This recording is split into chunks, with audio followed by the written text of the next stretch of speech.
திருவாரூர் சட்டமன்ற தொகுதியின் சார்பாக நெல் கொள்முதல் நிலையங்களில் நடந்து கொண்ட முறைகேடுகளை கண்டித்தும் விவசாயிகளுடைய கோரிக்கைகளை முன்வைத்தும் நடந்து கொண்டிருக்கிற இந்த கண்டன ஆர்ப்பாட்டத்தை ஒருங்கிணைத்து நடத்துகிற உறவுகள் அனைவருக்கும், இந்த திருவாரூர் மண்ணில் மானத்தோடும் அறிவோடும் வீரத்தோடும் வாழ்ந்து வருகிற எம் தமிழ்ச்சாதியின் சொந்தங்களுக்கும், அரசை புகழ்ந்து பேசுவதை அரசிடமே கொண்டு போய் ஒப்படைக்க இருக்கிற உளவுத்துறை அதிகாரிகளுக்கும், நிச்சயமாக நம்மைத்தான் இரண்டாக போட்டு பொழப்பான் என்று ஆங்காங்கே அமர்ந்திருக்கிற உடன்பிறப்புகளுக்கும், எப்படி நம்மை பேசுவான் என்று மரங்களிலே அமர்ந்திருக்கிற அணில் குஞ்சுகளுக்கும், பிரபாகரன் பிள்ளை சீமானின் தம்பியின் புரட்சிகரமான இரவு வணக்கம். மாலையெல்லாம் இல்லை, இரவு ஆயிடுச்சு. நெல் கொள்முதல் நிலையங்களில் நடந்து கொண்டிருக்கிற முறைகேடுன்னு சொல்லி நம்ம போட்டிருக்கோம். இது நெல் கொள்முதல் நிலையம் இல்ல, நெல் கொள்ளை முதல் நிலையம். நெல் கொள்ளை நிலையம்னு வச்சுக்கலாம் அதுக்கு பேரை. அதாவது நாய்க்கு வேலையும் இல்லை நிக்க நேரமும் இல்லைம்பாங்கல்ல, அது மாதிரி இந்த நெல் கொள்முதல் நிலையங்கள்ல 3 பேரை இந்த அரசு நியமிச்சிருக்கு. சீசனல் பில் கிளர்க், பருவகால பட்டியல் எழுத்தர், அவருக்கு 5268 ரூபாய் சம்பளம், ஒரு நாளைக்கு 120 ரூபாய் அகவலை படி. அவருக்கு உதவியாளராக ஒரு உதவியாளர், ஒரு கிளர்க்கு, அவரே ஒரு கிளர்க்கு, அவருக்கு ஒரு பிஏ கிளர்க்கு, அதுக்கப்புறம் ஒரு செக்யூரிட்டி. இந்த 3 பேர் சேர்ந்து இந்த நெல் கொள்முதல் நிலையங்களை பார்த்துக்கணும். இந்த நெல் கொள்முதலுக்கு 10 to 15 பேர் சுமை தூக்கும் தொழிலாளர்கள். ஏன் இந்த 40 ரூபாய் கொள்ளை நடக்குது, 40 ரூபாய் கொள்ளை நடக்குது அப்படின்னா, 40 ரூபாய் கொள்ளைய இந்த சுமை தூக்கும் தொழிலாளர்களோ, இந்த பில் கிளர்க்கோ, அவருக்கு இருக்கிற அசிஸ்டண்டோ, இந்த செக்யூரிட்டியோ அடிக்கிறது இல்ல, அவங்களை கொள்ளையடிக்க ஒரு அரசு தூண்டுது. ஒரு சுமை தூக்கும் தொழிலாளருக்கு குறைந்தபட்சம் ஒரு நாளைக்கு கொத்தனாரு சித்தாளுக்கு இன்னைக்கு 800 ரூபாய் 1000 ரூபாய்க்கு குறைஞ்ச சம்பளத்துக்கு ஆளு கிடையாது. ஒரு வீட்டை சுத்தி புல்லு முளைச்சிருக்கு, புல்ல புடுங்கணும், தென்னை இருக்கு, தேங்காயை பறிக்கணும்னா 1000 ரூபாய் குறைஞ்சி வேலைக்கு ஆள் கிடையாது. ஆனால் இந்த சுமை தூக்கும் தொழிலாளருக்கு மூட்டைக்கு இந்த அரசு கொடுக்கிற சம்பளம் 10 ரூபாய். மூட்டைக்கு 10 ரூபாய். ஒரு நாளைக்கு எவ்வளவு மூட்டை? மொத்தமே மாசம் 7700 மூட்டை தான் இந்த 15 பேர் சேர்ந்து தூக்க முடியும். அப்படின்னா ஒரு நாளைக்கு எவ்வளவு மூட்டை? மாசத்துக்கு 7500 மூட்டைன்னா ஒரு நாளைக்கு எவ்வளவு மூட்டை என்பதை நீங்கள் கணக்கு வச்சுக்கொள்ளுங்க. ஒரு நாளைக்கு குறைந்தபட்சம் 150 ரூபாய் மட்டும்தான் இந்த சுமை தூக்கும் தொழிலாளருக்கு அரசினுடைய சம்பளம். 150 ரூபாய் நம்ம என்ன பண்ணுவான்? அவனுக்கு மாசம் எவ்வளவு பாத்தீங்கன்னா, மாசம் வெறும் 5000 ரூபாய். மாசம் 5000 வைத்துக் கொண்டு அவர் என்ன பண்ணுவாரு? அப்ப என்ன பண்ணுது அரசு? நீ விவசாயியுடைய வயிற்றுல அடிச்சு பணத்தை போடுங்க. 40 ரூபாயை வாங்கி 10 ரூபாய சுமை தூக்கும் தொழிலாளர்கள் எடுத்துக்கிறாங்க. இன்னொரு 10 ரூபாய இந்த பட்டியல் கால எழுத்தர் இருக்கார் இல்லையா, அவர் பிசி அவர் வச்சுக்கிறாரு. அவரு அந்த செக்யூரிட்டி 3 பேர் பிரிச்சுக்கிறாங்க. மீதி 20 ரூபாய் எங்க போகுதுன்னா, திமுகவுடைய ஒன்றிய செயலாளர் புடுங்கி, திமுகவுடைய பேரூராட்சி செயலாளர் புடுங்கி, அப்புறம் அந்த ஊராட்சி மன்ற தலைவர் புடுங்கி. ஏன் புடுங்கினா அவங்க புடுங்கிறதுனால இவங்க புடுங்கி, தப்பா எடுத்துக்காதீங்க. பணத்தை விவசாயிடம் புடுங்குவதால் இவர்கள் பேர் புடுங்கி, அப்படி பூண்டி கலைச்சலன்னு ஒரு புடுங்கி. தப்பா எடுத்துக்காதீங்க, தப்பா எடுத்துக்காதீங்க. புடுங்கினா நீங்க தப்பா எடுத்துக்காதீங்க. பணத்தை புடுங்குவதால் புடுங்கி. இப்ப நான் ஒரு புடுங்கி, நான் தினமும் ஒரு வீடியோ போட்டு புடுங்கிறதுனால நான் ஒரு புடுங்கின்னு சொல்லலாம். இந்த புடுங்கியெல்லாம் சேர்ந்து விவசாயிகிட்ட புடுங்கி என்ன புடுங்கி வச்சிருக்காங்கன்னா, 1,00,000 ஏக்கர் விவசாய நிலம் இன்னைக்கு தண்ணியில அழிஞ்சிருச்சு. கிட்டத்தட்ட அண்ணன் ஹிமாயின் சொன்னது போல 24 லட்சம் ஹெக்டேர் நிலப்பரப்பு. ஆசிய கண்டத்திலேயே மிகப்பெரிய சமவெளி பரப்பு தஞ்சை டெல்டா பகுதி. அதுல 14 லட்சம் ஹெக்டேர் விவசாய நிலம் இருந்தது. ஆனால் இந்த ஆண்டு விவசாயம் எவ்வளவு பார்த்தா 6.1 லட்சம் ஹெக்டேர் தான். படிப்படியா குறைஞ்சிருக்கு. அதுல 40,000 ஹெக்டேர் நிலம் இந்த மழையினால, வடகிழக்கு பருவமழையினால அழிஞ்சு போச்சு. அவர்களுக்கு இந்த அரசு நிவாரணம் உடனடியாக கொடுத்திருக்கா? கள்ளச்சாராயம் குடிச்சு கொழுப்படுத்து கள்ளச்சாராயம் குடிச்சு இறந்தவனுக்கு இரவோடு இரவாக 10 லட்சம் ரூபாய் அறிவிக்கிற இந்த அரசு, ஒரு கூத்தாடி பயில பார்க்க போய் 41 பேர் இறந்ததற்கு இரவோடு இரவாக 1 மணி நேரத்தில் 10 லட்சம் ரூபாய் அறிவிக்கிற இந்த அரசு, சாராயம் குடிச்சவனுக்கும் கூத்தாடிய பார்க்க போனவனுக்கும் 10 லட்சம் அறிவிக்கிற இந்த அரசு 1 லட்சம் ஏக்கர் விவசாயம் அழிந்திருக்கிறது. அந்த விவசாயிக்கு 50,000 ரூபாய் கூட இதுவரைக்கும் ஒழுங்காக அறிவிக்கல. அப்ப ஒரு தங்கச்சி கேட்டா, குடிச்சிட்டு செத்தா 10 லட்சம், கூத்தாடிய பார்க்க போனா 10 லட்சம், விவசாயம் செஞ்சா ஏக்கருக்கு 50,000. இப்ப நான் விவசாயம் செய்யவா, இல்ல குடிச்சிட்டு சாகவா, இல்ல கூத்தாடிய பார்த்துட்டு சாகவான்னு கேட்டா. இந்த கேள்விக்கு என்ன பதில் இருக்கு? என்ன வளம் இல்லை இந்த திருநாட்டில், ஏன் கையை ஏந்த வேண்டும் வெளிநாட்டில், ஒழுங்காய் பாடுபடு வயக்காட்டில், உயரும் உன் மதிப்பு அயல் நாட்டில் என்று எம்ஜிஆர் பாடிட்டு போய் கிட்டத்தட்ட 60 வருஷம் ஆச்சு. பணக்காரன் மேலும் பணக்காரனா மாறிக்கிட்டு இருக்கான். மீஷோவில் சிறந்த கேட்ஜெட் டீல்களை ஷாப்பிங் செய்து உங்கள் முதல் ஆர்டரில் 35% வரை தள்ளுபடி பெறுங்கள். Download now. நாரி போனாச்சு 4 ஆண்டு சாட்சியா? ஆமா, 4 ஆண்டு ஆச்சு, நானே சாட்சி. நாரி போன ஆட்சி, அதுக்கு 4 ஆண்டே சாட்சி. அப்படி போடுங்க, அதான் சரியா இருக்கும். திருட்டு போய் ஆட்சி, அதுக்கு திருவாரூர் விவசாய சாட்சி. வெங்க போய் ஆட்சி, அதுக்கு வேங்க வயல சாட்சி. கோட்டிக்கார போய் ஆட்சி, அதுக்கு கூடங்குளமே சாட்சி. போய் ஏதாவது ஒன்று ரம்மிங்க போட்டு விடுவோம். கோலம் இல்ல இதெல்லாம். அப்ப என்ன ஆணவத்துல, என்ன திமிர்ல நெல்லு முளைக்கல, புகார் கொடுக்கல, எப்படியும் ஓட்டுக்கு பணத்தை கொடுத்து வாங்கிடலாம், கடைசி நேரத்துல மொத்தமா வளைச்சு போட்டுடலாம், எப்படியும் திமுக பக்கம் நிற்பான். அதுக்கு அங்க ஒரு விவசாய அணி தலைவர், இங்க ஒரு விவசாய அணி தலைவர், ஒரு பச்சை துண்டை போட்டுக்கிறது. ஆர்ப்பாட்டம், இது ஆர்ப்பாட்டம், விவசாயிகள் செய்கிற ஆர்ப்பாட்டம் அப்படின்னு ஒரு ஆர்ப்பாட்டத்தை போடுவாங்க. போட்டுட்டு ஆர்ப்பாட்டத்துக்கு ஸ்பான்சரே பூண்டி கலைவனம் தான். அண்ணே உங்களை கொஞ்சம் லைட்டா திட்டிக்கிட்டோம்னே, பரவாயில்ல அதெல்லாம் ஒண்ணும் இல்ல, தளபதியை மட்டும் விட்டுருங்க, அது பாத்துக்கணும், சின்னவரை மட்டும் விட்டுருங்க, அது பாத்துக்கணும். உளமாற உணர்ந்து மக்கள் பிரச்சனைகளை பேசுவதற்கு சங்கம் இல்ல. சங்கம் முறை திமுக விவசாய சங்கம், அதிமுக விவசாய சங்கம், பாஜக விவசாய சங்கம். அப்புறம் எப்படி விளங்கும்? இவரு இப்போ நெல்லை தூக்கி வச்சுக்கிட்டு, வாடிய பயிரை கண்ட போதெல்லாம் வாடினேன் கோபால், எப்படி இருக்கீங்க கோபால் அப்படிங்கிற மாதிரி எடப்பாடி பழனிசாமி நெல்லை தூக்கி வச்சுக்கிட்டு அவரு. சரி, கஜா புயல் தஞ்சாவூர் டெல்டா மாவட்டம் நாசமா போச்சு, அப்ப எங்க போனீங்க? மரியாதைக்குரிய சித்தப்பு எங்க போனீங்க?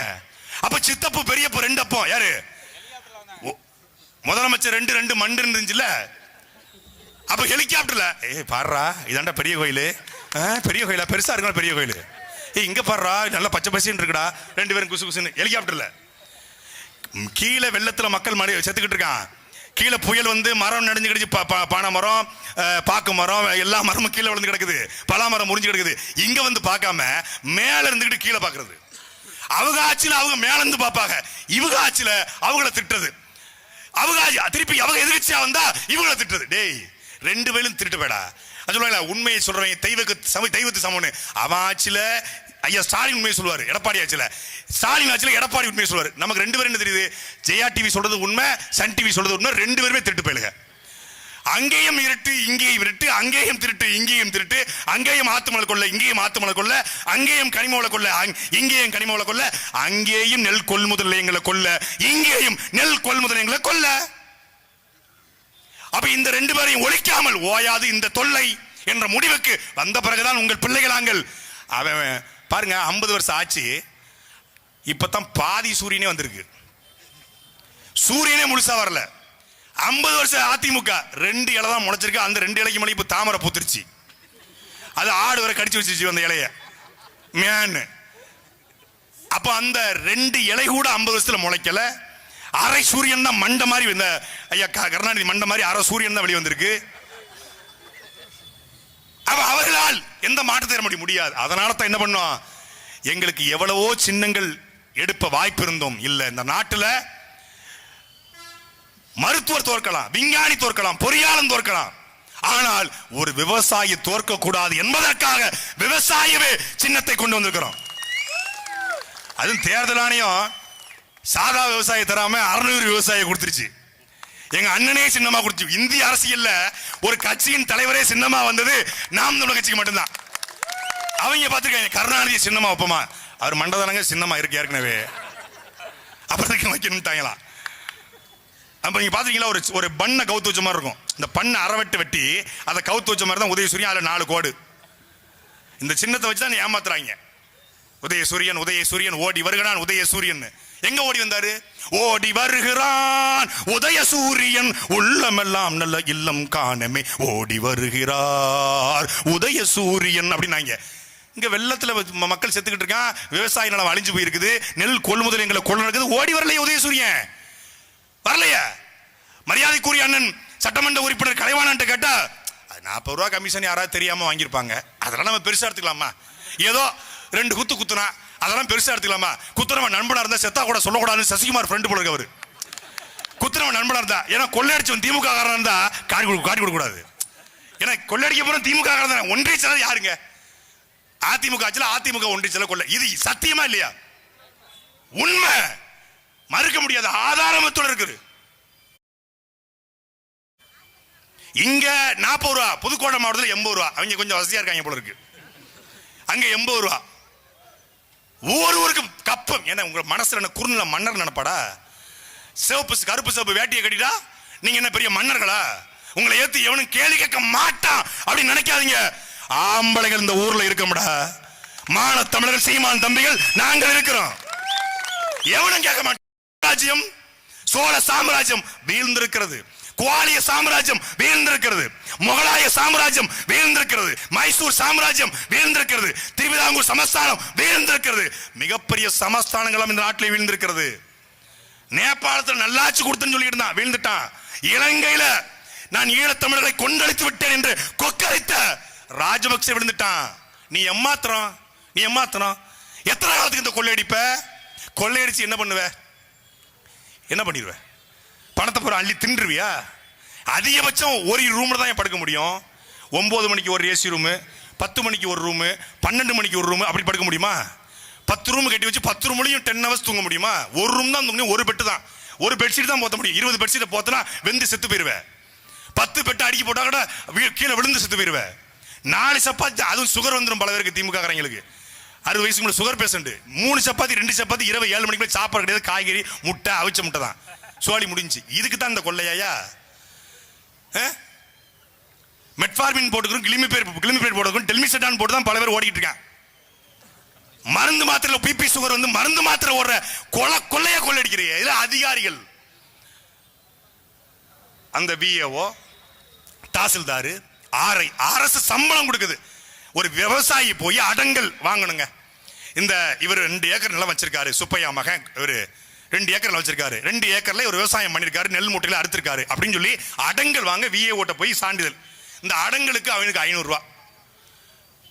அந்த 500 ரூபாய் கொடுத்தா அவர் அடங்கல் கையில கையெழுத்து போடுற. இல்லை அவர் பிகு பண்ணிக்குவார். என்ன நெல் இல்லையா, 2 ஏக்கர் இல்லையா, 1.85 ஏக்கர் மாதிரி இருக்க, இல்லை வரப்பு கொஞ்சம் கோணலா இருக்க, உங்க இடம் தானே, உங்க அப்பா பேர் சுப்பையா தானா, இல்லை நீங்க வந்து உங்க அப்பா பேர் கன்னியாம்பூர்ல போட்டிருக்கு சர்டிபிகேட்லன்னு 1000 கேள்வி காட்டு. அவன் ஐயா சாமி இந்த 1000 ரூபாய் வச்சுக்க அடங்கலை கொடுத்து வாங்கிட்டு போயிடுவான்.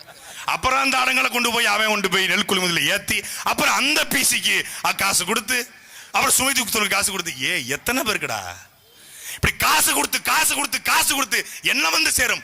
வட்டிக்கு வாங்கிய பணத்திற்கு வட்டி கட்ட முடியாமல் விவசாயி தற்கொலை பண்ணி சாகுறான். உங்கள் ஆட்சியில வட்டிக்கு வாங்கின பணத்துக்கு வட்டி தான் கட்ட முடியுது. வட்டி கொடுக்க யாருன்னு பார்த்தா அதுவும் திமுக காரன். அவன்கிட்டே வட்டிக்கு வாங்கி உழைச்சி வட்டியை கொடுத்துட்டு இவன் தூக்குல தொங்குறான். எந்த விவசாயியாவது பாத்திருக்கீங்களா ஃபார்ச்சுனர் கார்ல போய்? எந்த விவசாயியாவது பொலேரோ கார்ல போய் பாத்திருக்கீங்களா? விவசாய முதலாளி போவார், 500 ஏக்கர் 1000 ஏக்கர் வச்சிருக்கிற. எந்த இன்னைக்கு கூலி வேலை செய்கிற அத்தனை வட்டி நிலம் இருந்தது, என் நிலத்தை நீ பறிச்ச. 12 லட்சம் ஏக்கர் பஞ்சமின் நிலம் மட்டும் எங்க இடத்துல இருந்திருந்தா நாங்க ஏண்டா உன்ட கையேந்தி நிக்க போறோம்? 12 லட்சம் ஏக்கர் பஞ்சம் நிலத்தை பறிச்சவன் இந்த திராவிட கட்சியினுடைய திருட்டு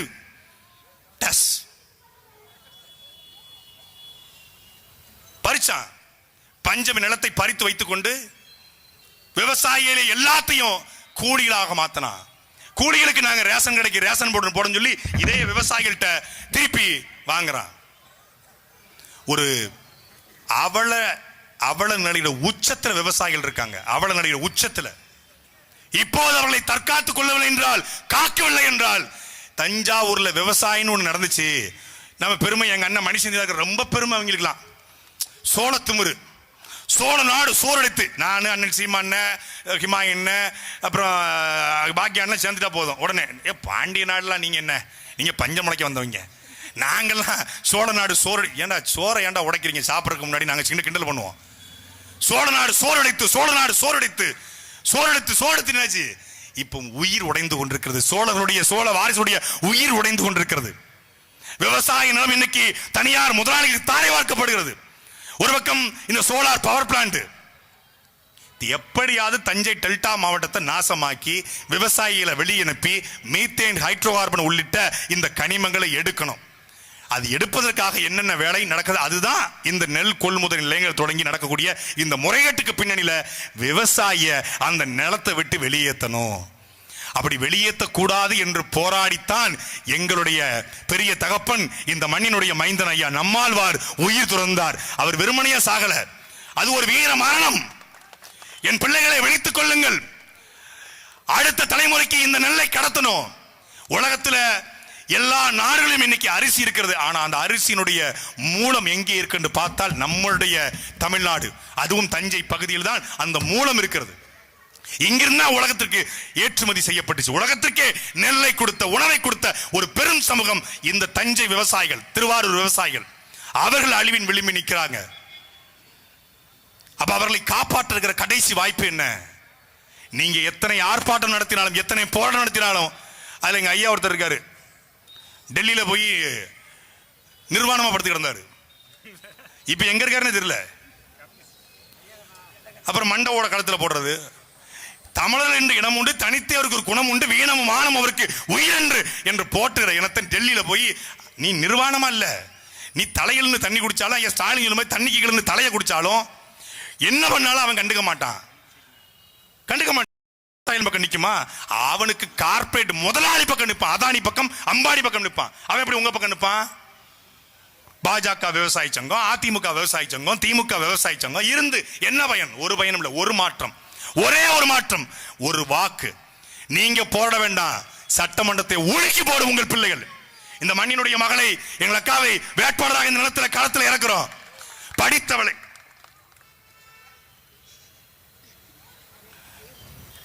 இந்த மண்ணினுடைய மகளை சட்டமன்றத்தில் நிப்பாட்டுறோம். பூண்டி கலைவாணனுக்கு எதிர்த்து அஸ்வினி பூபாலனா, மழையை எதிர்த்து இந்த சின்ன மடுவா நினைக்காதீங்க. உலகத்துல எவ்வளவு பெரிய மழையா இருந்தாலும் சின்ன உளியை வைத்து உடைத்து விட முடியும். நிக்கிறது சாதாரண ஆள் கிடையாது. அது கலைஞர் வாரிசு, இது வேலுநாச்சியாருடைய வாரிசு, இது பிரபாகருடைய பிள்ளை. சட்டமன்றத்தில் கேட்கிற கேள்வியில இதுவரைக்கும் நீ எதிர்கட்சி வெளிநடப்பு செஞ்சா பார்த்திருப்ப. ஆனால் எங்களுடைய பிள்ளை, எங்களுடைய அக்கால் அஸ்வினி பூபாலன் போன்றவர்கள் சட்டமன்றத்துக்கு போனா முதலமைச்சரே வெளிநடப்பு செஞ்சாகணும். கேட்கிற கேள்வி அப்படி இருக்கும். ஏன்னா சீமானன் தயாரிப்பு அப்படி இருக்கும். மக்கள் மன்றத்திலேயே இத்தனை கேள்விகளை கேட்கிறோம். நாங்க அவதூறு பரப்பல, நாங்கள் யாரையும் விமர்சிக்கல, கேள்விகளை எழுப்புறோம். மரியாதைக்குரிய தமிழ்நாடு முதலமைச்சர் ஐயா, நீங்க இந்த மண்ணின் மகன், உங்க அப்பா பிறந்த ஊரு, உங்க அப்பா வந்து இருந்து பிறந்த ஊரு, உங்க தாத்தாக்கள் வந்து இருந்து உங்க அப்பாவை பெத்தெடுத்த ஊரு. அப்போ உங்களுக்கும் இந்த ஊரு, நான் திருவாரூர்காரன் அப்படின்னு வந்து இந்த திருவாரூர் தெப்பகுளத்து வாசல்ல உட்காந்து பொறி திங்கிறது. நான் புயல் காத்துல பொறி திம்பண்டா, ஆடி காத்துல அவுள் திம்பங்க திங்கிறது, மீனுக்கு பொறி போடுறது. மீனுக்கு பொறி போடுறது போல விவசாயிகளுக்கு மானியத்தை போட்டு ஏமாத்தலாம் நினைக்காதீங்க. நீங்கள் திருவாரூர்காரன் என்ற உண்மை என்றால், அந்த மண்ணை, இந்த மண்ணின் மீது உங்களுக்கு குறைந்தபட்ச அக்கறை இருக்கும் என்றால், இந்த நெல் கொள்முதல் நிலையில் நடக்கக்கூடிய முறைகேடுகளை நீங்கள் தனி ஆணையம் அமைத்து தடுக்க முடியுமா? கரூருக்கு அருணா ஜெகதீசன் ஆணையம் அமைத்தது போல இந்த நெல் கொள்முதல் நிலையத்தில் நடக்கக்கூடிய ஊழலுக்கு நீங்கள் உண்மையிலேயே நீங்கள் விவசாய மகளாக இருந்திருந்தால், உண்மையிலே விவசாயத்தை நீங்கள் நேசித்தால், விவசாயிகள் உங்களுக்கு ஓட்டு போட்டு அந்த ஓட்டிலே நீங்கள் முதலமைச்சராக மாறியது உண்மை என்றால் ஒரு ஆணையம் அமைங்க. எவ்வளவு முறைகேடு நடந்திருக்கு, அண்ணன் கலைவான ஸ்டேட்மெண்ட் கொடுத்தாரு, வாக்குமூலமே கொடுத்தாரு, ஆமா நடக்குதுன்ட்டாரு. அப்ப ஆணையம் அமைங்க. நீதிமன்றத்தில் நீங்க வழக்கு போடுங்க. நீங்க கரப்ஷன் இல்லாத கரத்துக்கு சொந்தக்காரங்க. No corruption, no collection, no commission. நீங்க ரொம்ப உத்தமர் தான், நீங்க நியாயஸ்தர் தான். உங்களுக்கு சொந்தமா கார் கூட கிடையாது. இந்தியாவிலே கார் இல்லாத ஒரு முதலமைச்சர் நீங்க தான். ஏன்னா தேர்தல் வேட்பாளர் செலுத்தக்கூடிய அந்த அபிடவிட்ல நீங்க சொல்றீங்க கார் இல்லைன்னு சொல்லி. ஆனா உங்க பேரன் இன்பநிதி ஸ்டாலினுக்கு 2.5 கோடி ரூபாய்க்கு கார் வாங்க காசு இருக்கு. அது எப்படின்னு தெரியல. எனக்கும் 7 வயசாகுது. நாங்களும் தான்டா கலரா இருக்குங்கிற மாதிரி நானும் தான் 20 வருஷமா வேலை பார்த்துக்கிட்டு இருக்கேன். ஒரு காருக்கு லோனை கட்டி முடிக்க முடியல, அதுக்குள்ள 7 ஆக்சிடென்ட் ஆகுது. அந்த காரு இன்சூரன்ஸ் போட்டே முடிஞ்சு போகுது. ஆனா 2.5 கோடியில கார் வாங்குற அளவுக்கு ஒரு 22 வயசு பையன் உங்க வீட்டுல இருக்கும்போது எனக்கு ரொம்ப பெருமையா இருக்கு. தமிழ்நாட்டு இளைஞர்களுக்கு ஒரு முன்மாதிரியா இருக்காப்ல, ரொம்ப நல்லா இருக்காப்ல. அப்போ அப்படி கார் கூட இல்லாத ஒரு முதலமைச்சர் நீங்க நியாயஸ்தன். இங்க நடக்குதுல ஊழல், இதை தட்டி கேட்க வேண்டியதானே? மாட்டீங்க. ஏன்னா கமிஷன் தலைமை வரைக்கும் போகுது. இங்க தொட்டா டிஸ்டர்ப் ஆகும், தொட மாட்டாங்க. எல்லாம் ஊழல், எல்லாம் லஞ்சம். இதை மாற்றம் சொல்லிட்டு ஒருத்தர் வந்திருக்காரு. இதை மாத்த போறேன் நானு. எப்படி மாத்த போறாரு? ஒரு சின்ன பிரச்சனைக்கு 30 நாளா, சின்ன பிரச்சனை ஒரு 30 நாளா தாயாரே தாயாரே தாயாரே தாயாரேன்னு அடிச்சான். 30 நாள் தலைமறை ஆயிட்டாங்க. ஒரு கட்சியில பிரச்சனைனா கட்சி பொறுப்பாளர் தலைமறை ஆகலாம். ஒரு கட்சியே தலைமறைவாகி நான் இப்பதான் வாழ்க்கையில கேள்விப்பட்டிருக்கேன். ஒரு கட்சியே தலைமறைவு. இப்பதான் 30 நாள் கழிச்சு மகாபலிபுரத்துக்கு வர வச்சு. நான் கூட போன மாசம் எங்க பெரியம்மா இறந்து போச்சு. எங்க அண்ணன் சொல்லிட்டேன், அண்ணன் நீ பெரியப்பா, உன் மனைவி, உன் பிள்ளைகள் எல்லாரும் திருச்சியில நான் கண்ணப்பால ரூம் போட்டிருக்கேன், வந்து என்கிட்ட ஆறுதல் வாங்கிட்டு போங்க. என்னடா சொல்ற? பெரியம்மா சத்துக்கு நீ தானே வந்து கேட்கணும். ஏன்னா ஒரு பெரியம்மா சத்துக்கே நீ வந்து வரமாட்டேன்னா 41 பேர் சத்துக்கு ஒட்டுமொத்த பேர் மகாபலிபுரத்துக்கு கூட்டு போய் ஆறுதல். உலகத்திலே ரெசார்ட்ல ரூம் போட்டு ஆறுதல் வாங்கினது உலகத்துல இங்கதான். நான் ரொம்ப உங்களை நினைச்சு கவலைப்படுறேன், வாங்க கொஞ்சம். அவரு வடிவேல் ஒரு படத்தை சொல்ல, மருதமலை படத்துல, ஏய் கிராதகா கல்லஞ்சக்காரா, அவன் கண்ணீரால் அவன் தாய் காலை கழுவ வேண்டியிருக்கும், கட்டி பிடிச்சி கதற வேண்டியிருக்கும், கைவிலங்க அவுத்து விடாம. அது மாதிரி மகாபலிபுரத்துக்கு போய் காலில் விழுந்தாராம். மன்னிச்சுக்கோங்கன்னு. இந்த சின்ன கொன்று படத்துல கிளைமாக்ஸ்ல வில்ல என்ன பண்ணுவான், ஒவ்வொரு காலையும் விழுவான். கேட்கணும், விஜய் தப்பு செய்யல, கூட்டத்துக்குள்ள ஆம்புலன்ஸ் புகுஞ்சு கத்தி வச்சு குத்துனாங்க, ஆசிட்ட வீசினாங்க, கூட்டத்துல குண்டர்கள் புகுந்தாங்கன்னு சொன்னாங்க, சதி கோட்பாடு சொன்னாங்க. நான் தான் சொன்னேன், நானும் தம்பி இடுமான கார்த்திக் தான், எங்க அண்ணன் சீமானன் தான் உறுதி இல்லை. இந்த 41 பேர் மரணத்துக்கு முதல் காரணம் இந்த விஜய் விஜய் விஜய் என்று சொன்னது நாங்க. உடனே திமுக பெட்டி வாங்கிட்டாங்க. ஸ்டாலினை சந்திச்சதுல இருந்து பேச்சே சரியில்லை. ஆமா 30 நிமிஷம் பேசியிருக்கேன், ஸ்டாலினை சந்திச்சு வந்த தான் பேசியிருக்கேன். இப்போ இந்த கூட்டத்தில் எடுத்து போடு. டேய், திமுகவை வீழ்த்த வேண்டும்ங்கிற வெறி இருக்கு பாரு, எங்க ரத்தத்துல ஊர்ற வெறிடா. எங்க ரத்தத்துல எவ்வளவு பெரிய கொம்பனா இருந்தாலும் சரி களத்துல திமுக வீழ்த்துவோம். ஆனா இங்க தப்பு செஞ்சது நீ. உன்னை பார்க்க வந்து கூட்டத்துல செத்து போயிட்டான். இந்த நெல்லை பத்தி பேசும்போது அந்த புல்ல பத்தி பேசக்கூடாதுன்னு நினைச்சேன். இவங்க துண்டு சீட்டு விஜயை திட்டம்னு எழுதி கொடுத்துருக்காங்க. இவங்க என்டர்டைன்மெண்ட்டுக்கு அந்த ஆள் கிடைச்சிருக்கான். என்டர்டைன்மெண்ட் பண்ணுவோம். டேய் கொடுமை. அப்போ அந்த மாதிரியான பதர்கள் பக்கம் நீங்க நிக்க போறீங்களா, இல்லை உண்மையிலே விவசாயியின் பக்கம் நிக்கிற உங்கள் பிள்ளைகள் பக்கம் நீங்கள் நிக்க போறீங்களா என்பதை மான தமிழர்கள், திருவாரூர் மண்ணிலே வாழக்கூடிய மான தமிழர்கள் நீங்கள் சிந்திக்கணும். நாங்கள் பேசுவது நாம் தமிழர் கட்சியிற்குரிய பொறுப்பாளர்கள், இந்த மண்ணிலே வாழக்கூடிய விவசாயிகளுக்காக உழைச்சு ஓடா தேஞ்சி சும்மா கிடந்த நிலத்தை கொத்தி சோம்பல் இல்லாம ஏறுபிடிச்சு கம்மா கரையை ஒசத்தி கட்டி கரும்பு கரையில் வாய்க்கா நட்டு சம்பா நெல்ல விதைச்சு கொட்டி தண்ணீர் பாய்ச்சி நெல்லு முளைச்சிருக்கு, வரப்ப மறைச்சிருக்கு. நெல்லு முளைச்சிருக்கு, உள்ள வரப்பு மறைஞ்சிருக்கு. காடு விளைஞ்சன்னா மச்சான் நமக்கு கையும் காலம் தானே மிச்சம், காடு விளைஞ்சன்னா மச்சான் நமக்கு கையும் காலம் தானே மிச்சம் என்ற அந்த பட்டுக்கோட்டையர் பாட்டு எழுதி கிட்டத்தட்ட 60 வருஷமாகுது. இன்னைக்கும் நாங்கள் விவசாயம் செய்கிறோம், உழுகிறோம், நெற்பயிரை அறுக்கிறோம். ஆனால் காடு விளைஞ்சன்னா மச்சான் இன்னும் கையும் காலம் தானே மிச்சம் என்கிற அந்த வார்த்தைகள் இன்னைக்கும் எங்கள் விவசாயிகளுக்கு அப்படி இருக்கிறது. அதை போக்க இந்த விவசாயத்தை அரசு வேலையாக மாற்றி குறைந்தபட்ச சம்பளம் 25,000 ரூபாயை கொடுக்க ஒரு தலைவன் வந்திருக்கிறான். தமிழ்நாட்டில் ஒரு மிகப்பெரிய மாற்றத்தை உருவாக்க தற்சார்பு பொருளாதார கொள்கையின் அடிப்படையில் நிலமும் வளமும் சார்ந்த தொழிற்சாலை உருவாக்கக்கூடிய ஒரு தலைவன். ஈழத்திலே மிகப்பெரிய கனவு கண்ட 33 ஆண்டுகள் எந்த நாட்டின் உதவியோடும் இல்லாமல் ஒரு தனி நாட்டை கட்டமைத்த ஆண்ட தேசிய தலைவன் மேதகவி பிரபாகரனுடைய தம்பி சீமான் என்கிற அந்த மாபெரும் தலைவன் இது நிலத்துக்கு வந்திருக்கிறான். விவசாய பெருங்குடி மக்களே, மாற்றுங்கள், உங்கள் வாழ்க்கை மாறும். நெல் கொள்முதல் நிலையங்களுடைய இந்த கொள்ளையை ஒழிக்கும் வரை உங்கள் பிள்ளைகள் நாங்கள் ஓய மாட்டோம், ஒழிய மாட்டோம். நன்றி, வணக்கம். நாம் தமிழர்.